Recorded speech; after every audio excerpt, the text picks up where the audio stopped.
स्वागत है आपका आपके अपने YouTube चैनल सरस्वती ज्ञान धारा पर। पिछले वीडियो में मैंने आपको बताया कि जनन किसे कहते हैं और ये कितने प्रकार का होता है। कोई जीव जनन क्यों करता है, कैसे करता है, ये पिछले वीडियो में हमने आपको बता दिया था। आज उसे जनन के 3 प्रकार बताए थे हमने, कायिक जनन, अलैंगिक जनन और लैंगिक जनन। कायिक जनन के बारे में आज हम चर्चा करेंगे। कायिक जनन किसे कहते हैं? कुछ निम्न एवं उच्च वर्गीय पादपों में पौधे के कायिक भागों से नए पौधों का निर्माण जो होता है, उस प्रक्रिया को कायिक जनन कहते हैं। कायिक जनन निम्नलिखित 2 विधियों द्वारा होता है, 2 प्रकार से होता है। नंबर 1 प्राकृतिक कायिक जनन और नंबर 2 कृत्रिम कायिक जनन। पहली बात तो यहां आपको ध्यान रखना है कि कायिक जनन को अंग्रेजी में बोलते हैं वेजिटेटिव प्रोपेगेशन। क्या बोलते हैं? वेजिटेटिव रिप्रोडक्शन बोल सकते हैं इसको।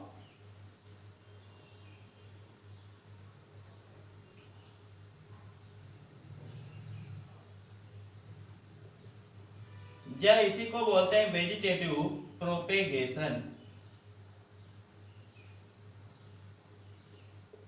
मतलब कायिक प्रवर्धन। तो कायिक प्रवर्धन 2 प्रकार का हो गया, प्राकृतिक कायिक प्रवर्धन या कहें प्राकृतिक कायिक जनन और कृत्रिम कायिक जनन। ऐसा कायिक जनन जो पौधों में स्वतः अपने आप होता है, उसे बोलते हैं प्राकृतिक कायिक जनन, और जो मनुष्यों द्वारा कराए जाते हैं उसे बोलते हैं कृत्रिम कायिक जनन। तो प्राकृतिक कायिक जनन पौधे के 3 भागों द्वारा होता है, एक तो तनों द्वारा, जड़ों द्वारा और पत्तियों द्वारा। हमने बताया कि पौधे के कायिक भागों से नए पौधे के निर्माण की प्रक्रिया कायिक जनन कहलाती है। तो अगर तनों द्वारा होगी, जड़ों द्वारा हो गया, पत्तियों द्वारा हो सकती है। तनों द्वारा देखिए, तने के रूपांतरण, तो तने के भूमिगत रूपांतरण, वह तना जो भूमिगत होता है वह भूमिगत रूपांतरण कहलाता है। उसमें कई प्रकार के हैं, कंद, प्रकंद, घनकंद और सल्पकंद। प्रकंद, आपको इसमें एग्जाम्पल याद रखना है कि कायिक जनन अगर जो कृत्रिम कायिक जनन हो रहा है वो भूमिगत तनों के द्वारा हो रहा है, अर्धवायवीय तनों द्वारा हो रहा है, जड़ द्वारा हो रहा है, कि कायिक जनन द्वारा हो रहा है, के पत्तियों द्वारा हो रहा है। और इसके उदाहरण भी आपको याद रखने हैं। तो याद रखेंगे, जो भूमिगत तनों के 4 रूपांतरण होते हैं, कंद, प्रकंद, घनकंद और सल्कंद। कंद का एग्जाम्पल है आलू, प्रकंद का एग्जाम्पल है अदरक और हल्दी, घनकंद का एग्जाम्पल है अरबी और जिमीकंद। जिमीकंद जानते किसे कहते हैं? जिसको हम लोग सूरन भी बोलते हैं या खंत भी बोलते हैं। तो घनकंद में आपका अरबी और जिमीकंद, सल्कंद में प्याज और लहसुन। यदि आपसे क्वेश्चन पूछा जाए कि आलू में कायिक जनन किसके द्वारा होता है, तो आप कह सकते हैं कि आलू में कंद जो होता है वो आलू का भूमिगत रूपांतरण है, और उसी कंद में कुछ कक्षीय कलिकाएं पाई जाती हैं। वो कक्षीय कलिकाएं विकसित होकर नए पौधे को जन्म देती हैं। इसी प्रकार प्रकंद में भी कक्षीय कलिकाएं पाई जाती हैं जो विकसित होकर नए पौधे को जन्म देती हैं। तो याद रखेंगे, भूमिगत तनों की 4 रूपांतरण, कंद, प्रकंद, घनकंद और सल्कंद, और इनके एग्जाम्पल, कंद का आलू, प्रकंद का अदरक और हल्दी, घनकंद का अरबी और जिमीकंद और सल्कंद का प्याज और लहसुन। इसी प्रकार अगला है अर्धवायवीय तनों द्वारा। तो अर्धवायवीय तनों के भी 4 रूपांतरण होते हैं। एक होता है ऊपरी भूस्तरी, भूस्तरिका, अंतः भूस्तरी और चौथा है भूस्तरी। इनके भी एग्जाम्पल याद रखेंगे।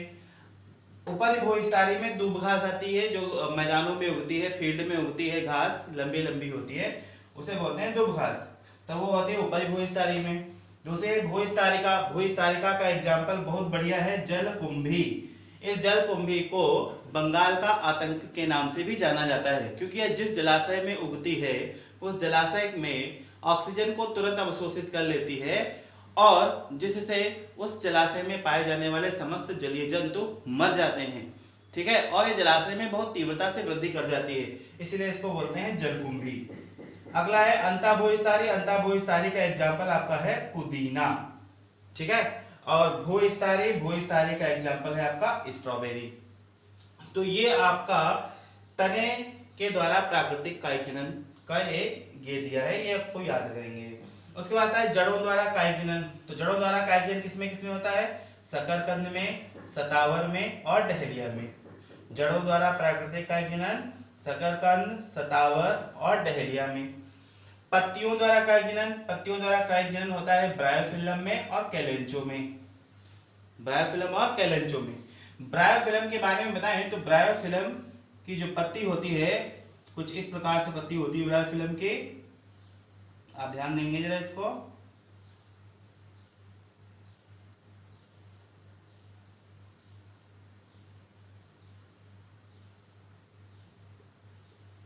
इस प्रकार की ब्रायोफिलम की पत्ती होती है। जब ये मात्र पौधे से टूटकर नीचे जमीन पर गिर जाती है तो जो ये पर्ण के किनारे हैं, पत्ती का जो ये किनारा है, इस किनारे के इस भागों से यहाँ से नीचे की तरफ जड़ें निकल आती हैं, अपस्थानिक जड़ें निकलती हैं और ऊपर नया प्ररोह यानी नया पौधा बन जाता है इस प्रकार से। ठीक है, तो ये पत्तियों द्वारा कायिक जनन है। एग्जाम्पल इसका बहुत बढ़िया है, क्या है आपका? ब्रायोफिलम। और दूसरा क्या है? कैलेंचो।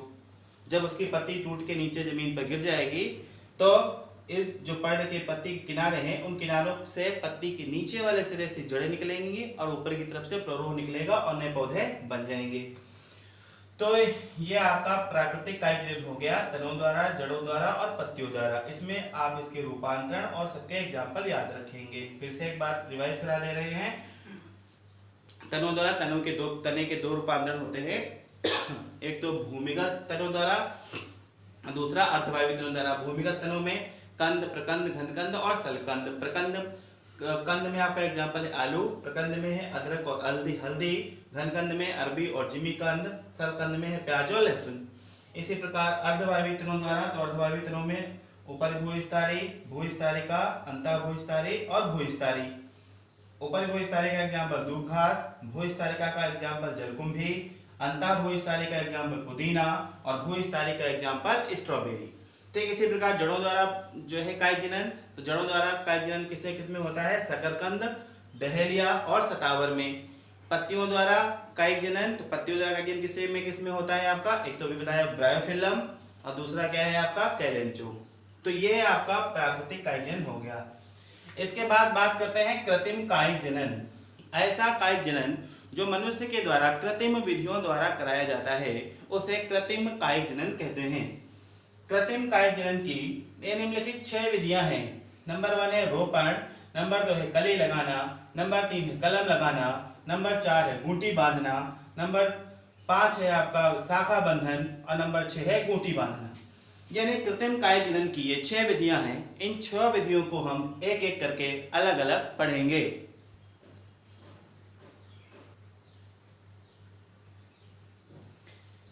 कृत्रिम कायिक जनन में सबसे पहली विधि जो है वो है रोपण। इस रोपण में क्या करते हैं कि एक ही जाति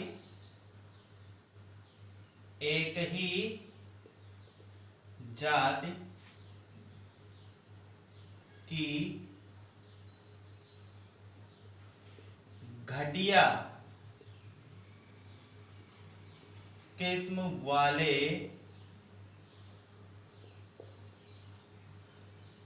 पौधे को उन्नत किस्म वाले पौधे में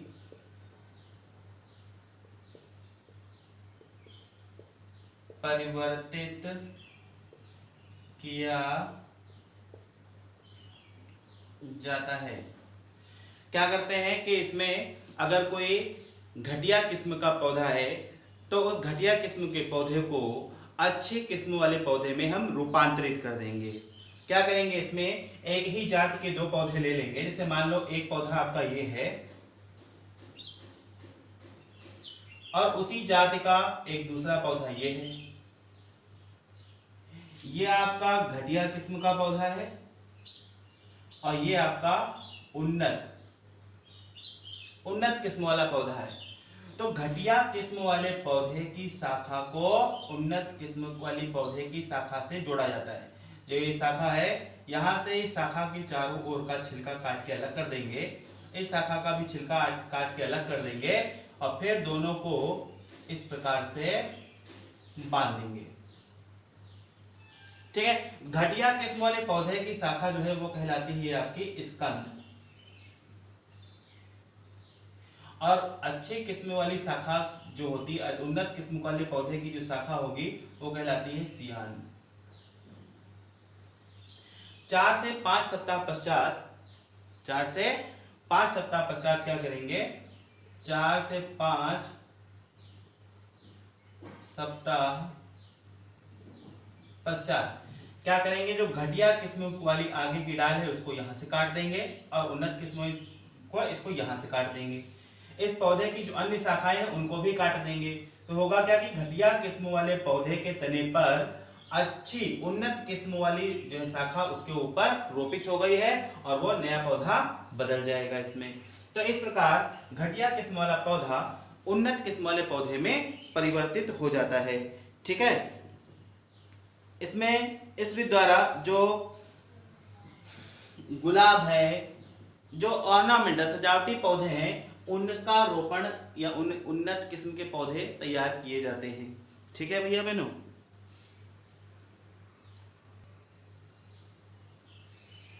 अगला है आपका कलिका रोपण, इसे कहते हैं बडिंग। इस कलिका रोपण में क्या होता है कि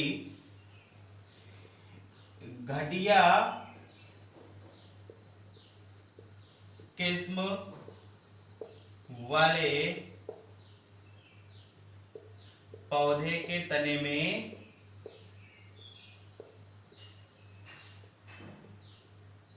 चीरा लगाकर उसमें उन्नत किस्म वाले पौधे की कलिका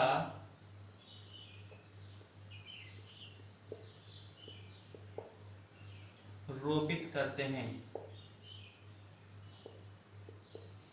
क्या होगा? दो एक ही जाति के पौधे थे, लेकिन एक पौधा क्या था? घटिया किस्म का था और एक पौधा क्या था? उन्नत किस्म का था। तो क्या करेंगे? घटिया किस्म वाले पौधे, मान लो घटिया किस्म का पौधा ये था, इसमें एक चीरा लगाएंगे। एक चीरा लगा दिया, मान लो ये चीरा लग गया। इसमें उन्नत किस्म वाली किसी उसी जाति के दूसरे पौधे की किसी कलिका को क्या कर देंगे? इसमें रोपित कर देंगे। इस कलिका को रोपित कर देंगे। कुछ समय पश्चात 4 से 5 सप्ताह पश्चात एक कलिका इसमें जो है क्या पूरी तरीके से अंकुरित हो जाएगी, चल जाएगी, तने शाखाएं निकलने लगेंगी। जब शाखाएं निकलने लगेंगी तो इस पौधे की अन्य शाखाओं को काट देंगे। तो क्या होगा? जो पौधा तैयार हो जाएगा उस पौधे का जो तना होगा, तना और जड़ घटिया किस्म वाले होंगे, जबकि उस पे जो शाखाएं होंगी वो उन्नत किस्म वाली होंगी, जिससे उसमें फल फूल सब उन्नत किस्म वाले ही उत्पन्न होंगे। तो इस प्रकार जो ये है इसको बोलते हैं कलिका रोपण या कली लगाना। ठीक है। इसमें भी क्या होता है? घटिया किस्म वाला पौधा उन्नत किस्म वाले पौधे में बदल जाता है। इसके बाद आता है अब कलम लगाना। कलम लगाना, इसमें क्या करते हैं? किसी पौधे के तने को, स्वस्थ लंबे तने को कुछ टुकड़ों में काट लेते हैं, यानी कह सकते हैं कि स्वस्थ तनों के टुकड़े काटकर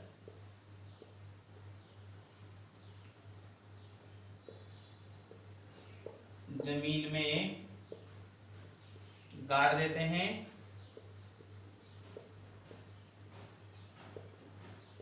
जिससे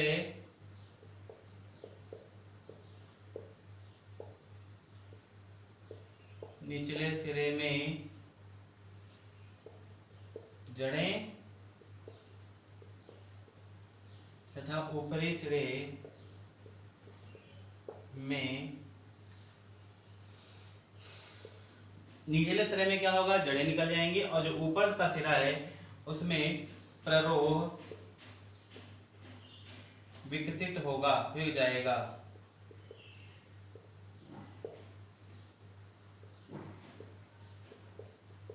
आपने देखा होगा गन्ना, गुलाब, नींबू आदि में कलम, आग की कलम लगाई जाती है। क्या करते हैं, उसके तने को इतने इतने या इतने का एक एक फीट के टुकड़े काट करके क्या करते हैं, उसको जमीन में गाड़ देते हैं। तो जो गड़ा हुआ नीचे वाला सिरा है उसमें नीचे जड़ें निकल जाएंगी और ऊपर प्ररोह बन जाएगा और पौधा तैयार हो जाएगा। ठीक है, इस विधि द्वारा पौधा जल्दी से बन जाए तो क्या करते हैं कि जो तना काटा जाता है, मान लो ये तना काटा गया,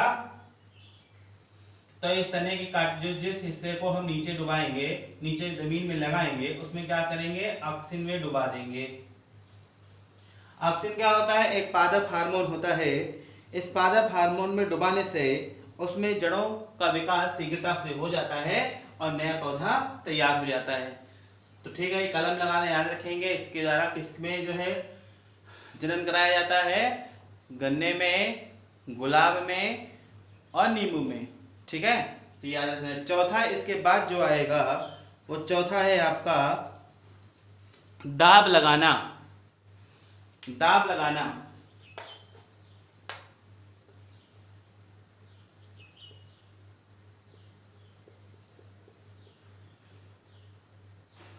दाब लगाना, इसको अंग्रेजी में बोलते हैं लेयरिंग।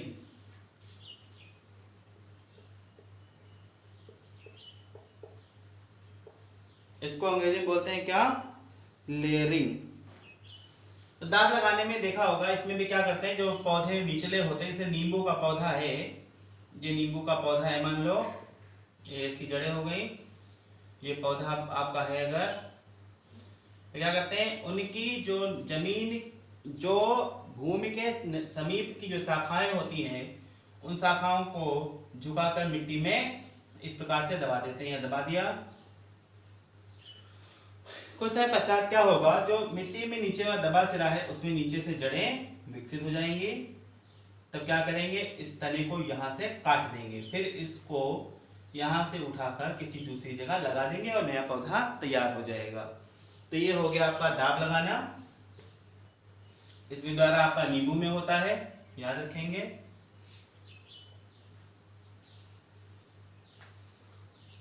पांचवा आपका है गूंटी बांधना।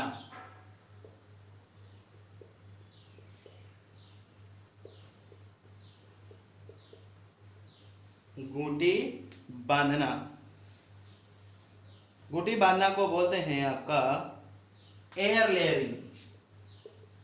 एयर लेयरिंग,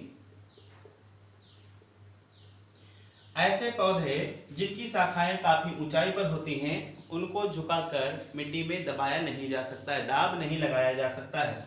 उनमें जो कायिक जनन है, कृत्रिम कायिक जनन, वो गूंटी बांधने के द्वारा, इस विधि द्वारा किया जाता है। कैसे करते हैं, मान लो ये पौधा आपका है, इसकी ऊंची ऊंची शाखाएं हैं, इनको मिट्टी में दबाना संभव नहीं है, तो क्या करते हैं, वहां पे उस ऊंचाई पे स्थित जो आपकी शाखा है, उस शाखा की चारों ओर की जो छाल है, जिसको बाग बोलते हैं, उसको काट के अलग कर देंगे। अलग करने के बाद क्या करते हैं, यहाँ पे मिट्टी, गीली मिट्टी या मॉस लगा के इसको कपड़े से टाइटली बांध देते हैं। ठीक इसके ऊपर वाली शाखा पर एक मटका लटकाते हैं, एक मटका बांध देते हैं, ये मटका है मिट्टी का, और इसमें नीचे छेद कर देते हैं, इसमें पानी भर देते हैं और ऐसी व्यवस्था करते हैं कि ये पानी बूंद बूंद करके इस पे टपकता जाए।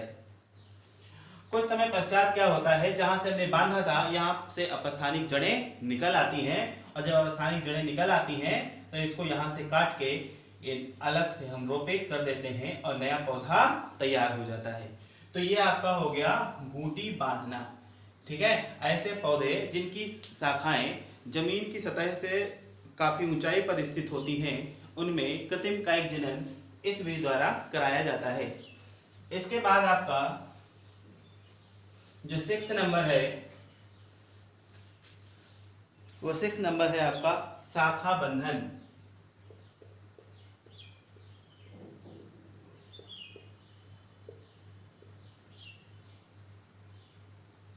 शाखा बंधन, और इसको अंग्रेजी में बोलते हैं इनार्चिंग।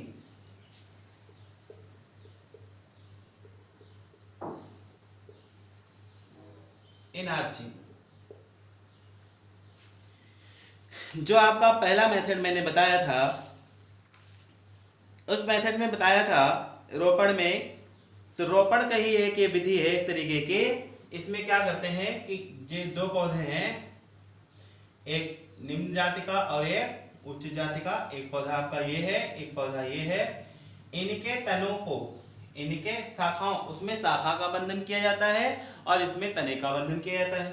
दोनों तनों को आपस में बांध देंगे, यानी फिर उसके बाद क्या होगा, आफ्टर कुछ समय पश्चात, 4 से 5 समय पश्चात इनको काट देंगे, इनको यहां से काट देंगे। इस प्रकार से काटेंगे कि इसका कटा हुआ भाग इस पौधे के तने से और इसका कटा हुआ भाग इस पौधे के तने से जुड़ा हो। तो हम देखेंगे इसमें जो घटिया किस्म वाला पौधा होगा वो उन्नत किस्म वाले पौधे में बदल जाएगा। तो ये आपका कायिक जनन आज समाप्त हो गया है। कायिक जनन से,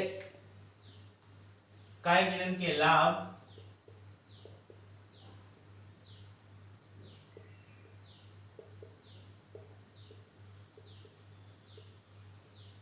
कायिक जनन के लाभ, यानी कायिक जनन के क्या लाभ हैं और क्या हानियां हैं इनकी। सबसे बढ़िया इसका जो लाभ है, जिन पौधों में बीजों का निर्माण नहीं होता है,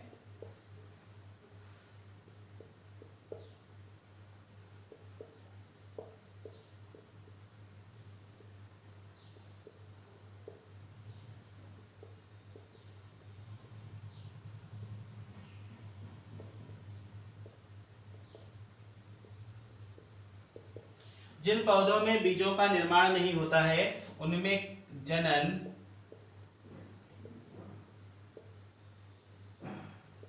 कायिक जनन द्वारा ही होता है।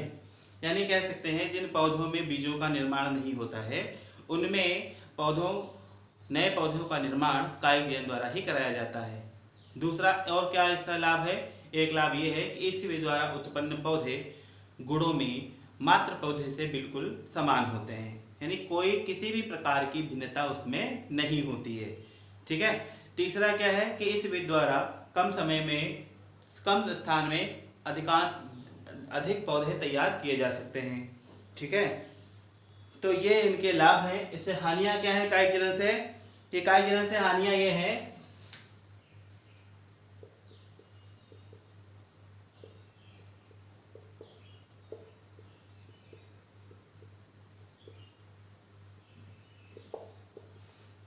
कायिक जनन से हानियां क्या है कि इस विधि द्वारा, यानी ऐसे पौधे जिनमें बीजों का निर्माण नहीं होता है, केवल कायिक जनन होता है, उन पौधों का प्रसारण नहीं हो पाता है, यानी वो पौधे दूर दूर तक फैल नहीं पाते हैं।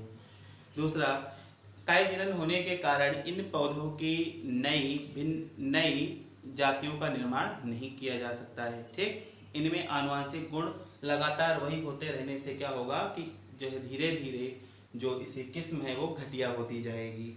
ठीक है, तो ये मेन इसके जो है वो हानियां हैं। आगे कल मैं आपको सूक्ष्म प्रवर्धन के बारे में पढ़ाऊंगा। आज आपका कायिक जनन पूरा हो गया। कायिक जनन से ही रिलेटेड आपका सूक्ष्म प्रवर्धन है, उसके बाद आपका अलैंगिक जनन और लैंगिक जनन स्टार्ट होगा। तो आज के लिए इतना बहुत है। आप सभी लोग इस वीडियो को लाइक कर देना और चैनल को सब्सक्राइब कर लेना और इस वीडियो को भैया बहनों में शेयर कर लेना।